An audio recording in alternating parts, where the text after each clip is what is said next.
Today we're taking a look at the final results to the flower horns, which ones we're keeping and which ones didn't kind of make the cut. I've got to shuffle a couple around.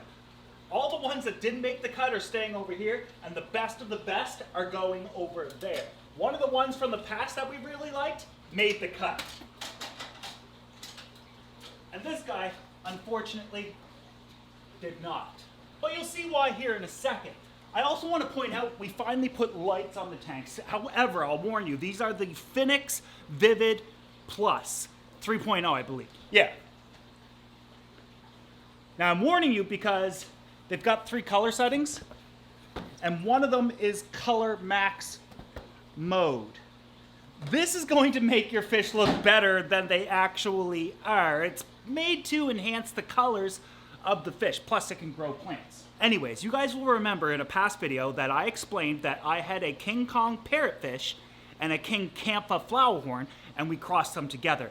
I also explained what those 2 fish are, and I want to touch base on that again. In fact, I'm just going to play that clip. Today we find out exactly what happened when I attempted to crossbreed my flowerhorn to my King Kong parrotfish. And before we get to that, we should probably understand what is a flowerhorn and what is a parrotfish. So let's start with the parrotfish, or commonly known as the blood parrot. This, of course, is a man-made fish. Was created by taking a male Midas fish and breeding it to a female Senspilla. You guys might remember that we've actually had Vieja Senspillum on this channel before. Both fish, of course, from Central America. This was done in 1989 in Taiwan. There's always been great debate on how the blood parrot was created, but later on, the Department of Zoology out of the National University of Taiwan later acknowledged that was the 2 fish that started it. Now, of course, you don't just take a male Midas and a female Senspillum and just make them breed and you get blood parrots. Of course, you'd have to have a lot of selective breeding, some forward breeding, some backward breeding to create that blood parrot. Sometimes you'll see morphs of fish, like all the fancy different types of discus. That's from selective breeding, which includes both the backward and forward breeding. Back breeding is taking some of the fry and trying to breed it with others that kind of looked like one of the parrots, trying to get a certain trait out of the fish. Forward breeding is kind of knowing the genetics of the fish based off the experience that you have, and then you can see the fry and know if I take this one and this one, it should produce this. Now, the blood parrot is famed for its body shape, its pinched mouth, basically its deformities, but its blood red coloration. With that said, with more selective breeding, they were able to create the red ingot and the red mammon.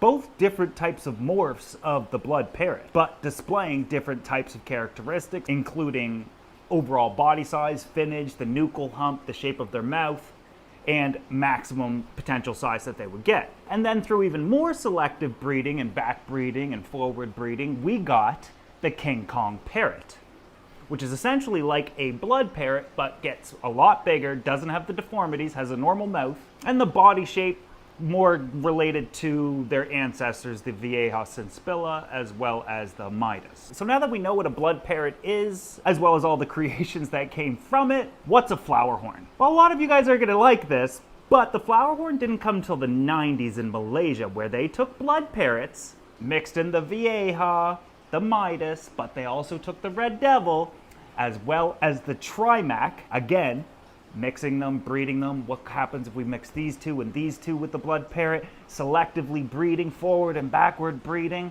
to create the first flowerhorn, which originally actually wasn't called the flowerhorn. It was actually called the Luohan. The name Luohan comes from the Chinese word for the Buddhist concept, Arhat. I used to have a flowerhorn about 15 to 20 years ago that resembled one of the original types of flowerhorns. Now they've gotten out of control. Now, interestingly enough, in Buddhism, Arhat means one who has gained insight into the true nature of existence and has achieved nirvana and has been liberated from the endless cycle of rebirth, which is perfect for the flowerhorn, which is created in the rebirth and birthing and selectively and creation of all of these different types of fish. Very, very interesting. But we should also mention where the word flowerhorn came from and or why it's called the flowerhorn. It's for 2 reasons. One, the flower is the the markings along the side of certain types of morphs of the flowerhorn, those black marks. Sometimes it looks like Chinese writing, and sometimes it might even spell something. So you could imagine these fish were at least really important, up there with the Asian arowana within Asian culture. The horn, of course, comes from its huge forehead, its nuchal hump, which is just a deposit of fats. The bigger the horn, the better the fish. The more the writing and more clear and crisp it was, the better the fish. But then we got into the pearls of and different, the finnage, and they kept being line bred and line bred. Anyways. Now I also talked about what we're looking for in a flowerhorn, from their nuchal humps, their pearls, their flowers, their finnage, their body, etc. And I want to explain all that again before we take a final look at these guys, because a lot of what we're going to talk about in today's video and what made the final cut and what didn't might be potentially confusing to some of you. So let's play that clip as well. Before we even look at them, one last thing. You should know what you're actually looking for or looking at. So the main importance when looking at flowerhorn fry is obviously going to be their overall health, as well as looking for deformities. You can see the deformities in their fins, their mouths, their gill plates, anything that looks out of normal. Keep an eye on them. You might have to call them in the days to come. But when it comes to flowerhorn, this is where it's going to become very, very specific. You see, when I have a male, I want his to be as big as absolute possible. His is going to be his nuchal hump. It's spelt K-O-K. Some people pronounce it others pronounce it coke. The bigger that nuchal hump is, and in flowerhorns, and only in flowerhorns is it called a because they get so darn big, we want it to be as big as possible, and that's why it's a king campa. If it doesn't have an absolutely enormous it's just a campa. It's not a king campa. The next thing we're going to look for is its pearls. We want as many pearls as fishingly possible. The pearls are all of those iridescent markings along its side. Lots of fish get them, but in flowerhorn they become incredibly pronounced. The next thing I'm looking for is overall body color. What color is this fish likely going to be? The most favorable color is going to be red, but they come in orange and silver and all different types of colors, so it'll be interesting to see what you guys see and what I see, because I haven't had them under lights yet. But just looking at a few of them, and only being, well, the smallest ones are probably an inch or two, but the bigger ones are 2 to 3 inches, and I know I got females and males. And I'm curious to see if you can spot the ones, the males and females as well. The males get the and the females don't. The next thing we want to look for is the flowers. The flowers are the black markings along the lateral line of the fish. These black markings are often seen as good luck, and we want a full row of those. If you don't have a full row, we don't want any at all. And then, of course, their fins. We want to make sure their fins are long and flowing, and if it's a male, we want them to be nice and pointed. We want the most finnage we possibly can get out of these guys. Finally, we might have some low-grade flowerhorn, and we might have to trade something off. Like maybe it doesn't have a full row of flowers, but a lot of pearls and a big or something along those lines, where you kind of have to trade one thing off for the other. It's very difficult to find the perfect flowerhorn, but when you have one, that's why they cost $500, $600, $2,000, $3,000. A really high grade flowerhorn is incredibly expensive. Now that's me looking at these guys looking to get the best flowerhorn possible, but personally, I'm actually looking for personality. You see, hey Frank, maybe he doesn't got a big or maybe he's not great looking. Maybe he's got a great personality, and when it comes to the flowerhorn, what I'm looking for is, does he aggressively eat? Is he aggressive towards me? Does he come out to the tank? Does he greet me? Does he interact with me? Because a lot of the times we get a flowerhorn to become a pet fish. But I think many of you guys know that. So we're going to start with the fish that didn't make the cut. It's an unfortunate process, but you'll understand here in a moment. We're going to start with the most obvious.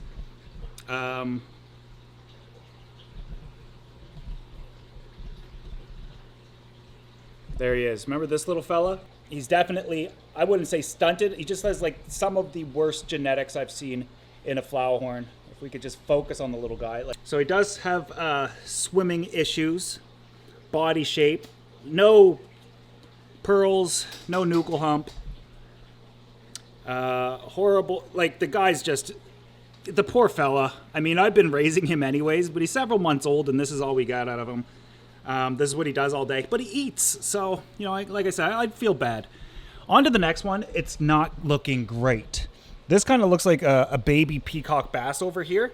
He looks like he might have some interesting flowers along his side at some point. But that's, I shouldn't call it a he. That's definitely probably a girl. Doesn't look great. And, yes, kind of horrible swimming patterns as well. The one in the back there, incredibly shy. So just its personality alone, I wouldn't want that fish.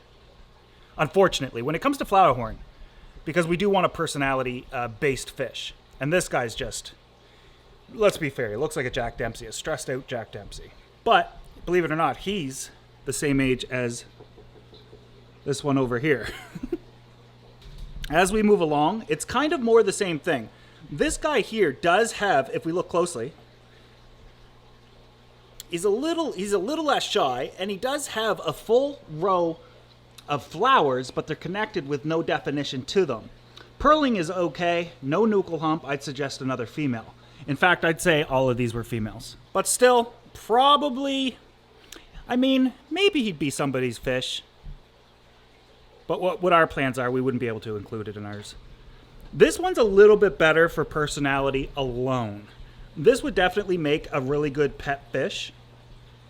Because he's not that scared, but coloration, 0. Flowers, next to none. Pearling, very sparse. No nuchal hump. But friendly. This is where it's going to get a little weird with this guy. Very shy.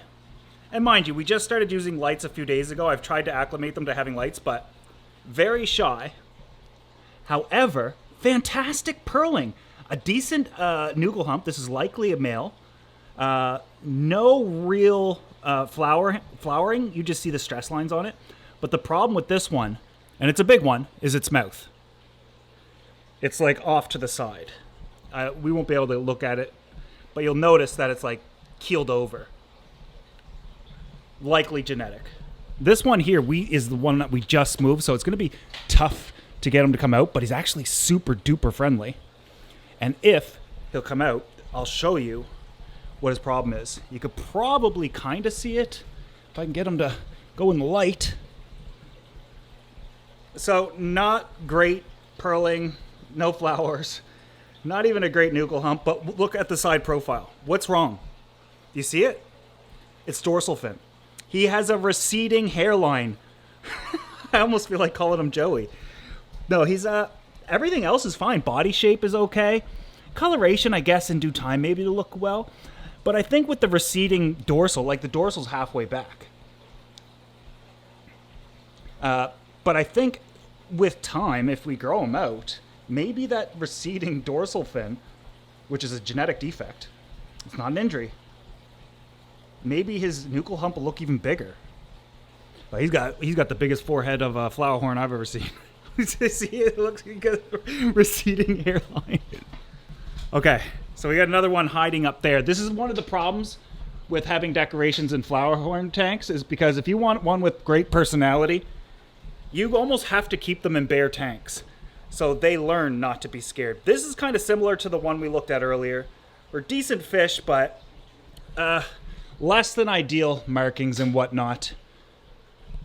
But big compared to the others and healthy, but shy. Come over here and it's a totally different, well, he didn't like the camera being pointed at him. He'll come back. This one's pretty decent. For personality, just and finnage, but everything else just not great. Personality and finnage, A+. Oh, look at this. Look at the hairline on him. That is so... It's so funny and sad at the same time, because now we can see, as they're growing, some of the defects that they have. But this is what it's like to have, if you're going to add decorations to your tank, know that you might create a shy fish if you are supposed to be having them in bare bottoms. Now, some people might say, well, they need it. Well, they don't need it. Obviously, they don't need it. And they become more outgoing without the decorations. Me pointing the camera at them, standing up on a ladder, my hands all in front of the tank, not used to that. But if I'm just like kind of standing back and stuff, that's what he's used to seeing. And they come out far more. Like, look at the colors on this guy. That's not a bad looking fish. But yeah, that's the one with the mouth. He looks like he had a stroke, unfortunately. You know, one half of his face went limp. Like, you can see it. See if I can get closer. I call him Jean Chrétien, which is a Canadian Prime Minister a long time ago, who unfortunately had a stroke, but half his face kind of went like that. Poor Mr. Chrétien. Hey, see the color differences? Like, look how white this guy is, where we're getting more darker. Now, if you thought any of this was kind of interesting and shocking, wait till we get to the cream of the crop. Now, look at the personality on this guy. We just moved him over to this tank, and he's already out, already looking around. You'll remember him. He was my favorite.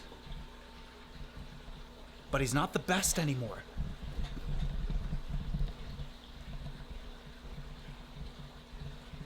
See that? Just comes right up to me. But now we can start to see a difference in the quality of fish. Definitely better finnage, great personality, interesting line of flowers, and decent amount of pearling. The finnage and coloration is definitely A+. But look at his eye on this side. Oh, if I can only stop shaking because I'm trying to balance. But something's up with this eye, and I can't put my finger on it. It looks like he might have just rubbed it up against something. You'll see that in fish sometimes, but this side doesn't have it at all. Let me see if I can put the lights over here so we can see him better. Damn! You see that flash of color when he went?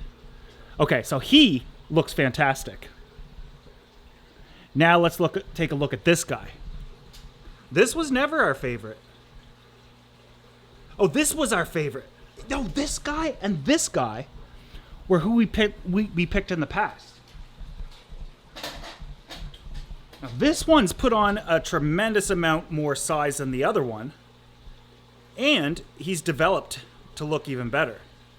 Look at the pearling, look at the finnage, great body shape, look at the eyes. The eyes are just alone. Decent flowering,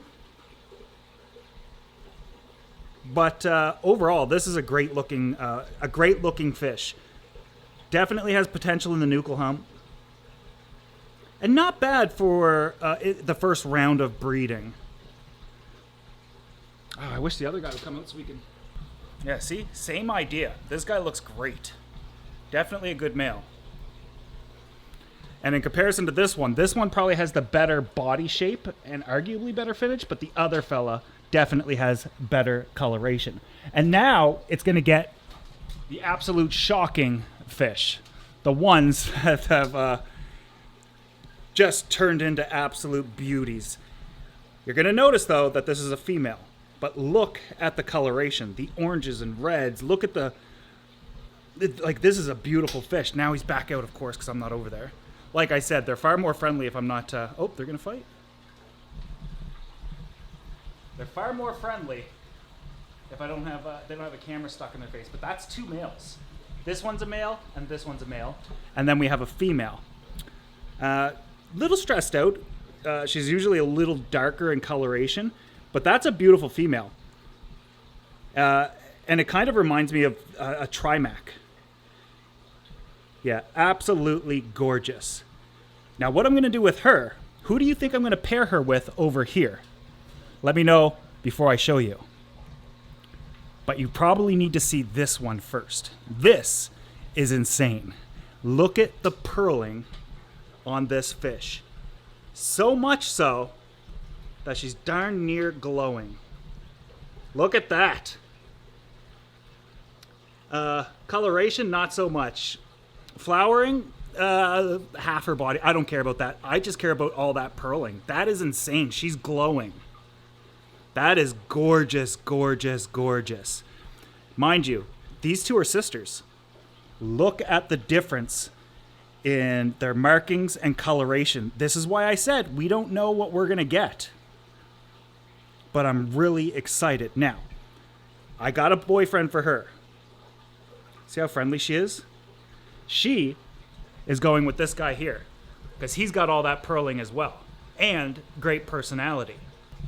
Like, this is the perfect fish for her. It's almost identical, yet it's a male. So if they produce babies, the probability, look at her. Look at them. That's the perfect pair. But that leaves this guy who's got a better flowers and better coloration. I'm sorry, should we stand back 10 feet? Again, we just added him to this tank, so we can't expect him to be acting like, oh, I love it in here just yet. But yeah, better coloration, better finish, better flowers. It's a nice looking flower horn for being a baby. And now his girlfriend is this one. The two of them are almost identical in coloration, flowers, and pearls. I can't put them together just yet. They're too young for that, but look at her, just showing off. So in my opinion, this one here, that girl and this boy, have the best pearling and the best personality. Like, these guys are like friendly. They love me. This one's not so bad, but the coloration, when I first turned these lights on, I was not. And I'm telling you, I was not expecting this. Or this. Maybe it's just the lights, but yeah, but there he is. He's out a little bit now. I try to keep positioning the light above him so we can see him better, and then he darts off. There we go. Now he'll come out to the darkness. But wouldn't it make sense for him to be with this one, to be with her, and this one to be with her? Super cool, eh? Now, I should also give full disclosure, this rack is coming down and we're bringing back the old racking system, the 10 tank system. Not the exact tanks or the exact rack, but something incredibly similar and something with a twist. So these guys will eventually have to kind of be dwindled down, slowly shut these tanks down, or, you know, move the fish somewhere else, at least for now. And these four will definitely keep. Depending on the plans and what I'm going to do long term, I'm not sure what we'll do with these guys. But if you're local and you want to if you want to take a shot at raising one of these delinquents, I highly suggest you get a hold of me, probably through Instagram or something like that. If I were anybody, I might even bring this to one of my local fish stores just so they could have a pet fish. I'd go with this one with the receding hairline. He's just hilarious to me. So it's pretty interesting and relatively stunning results. I'm absolutely amazed with what had happened with all of these flowerhorn. Now, unfortunately, the ones in this side are considered culls, meaning that's a nice way to put these fish shouldn't make it to market. We shouldn't allow them to breed. We don't want their genetics to spread. And if I was like a professional breeder or a wholesaler, something like that, there's only one way to take care of these guys, and we put them down. Otherwise, we flood the market and or the genetics of a fish with poor genetics, and the fish that you have come to love to this day, outside of man-made fish, wouldn't look the same.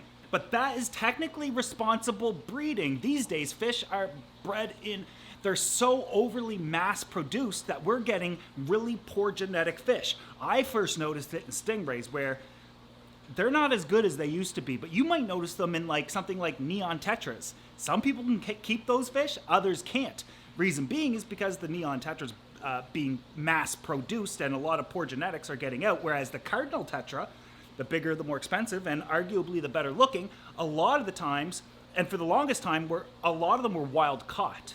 So though that genetic pool, even if they're being mass-produced, hasn't been polluted yet. Anyways, hope you guys enjoyed this video, and if you kind of want to see the journey that we're going to take with those four, make sure you like the video, subscribe if you're not already, and I'll see you guys in the next video.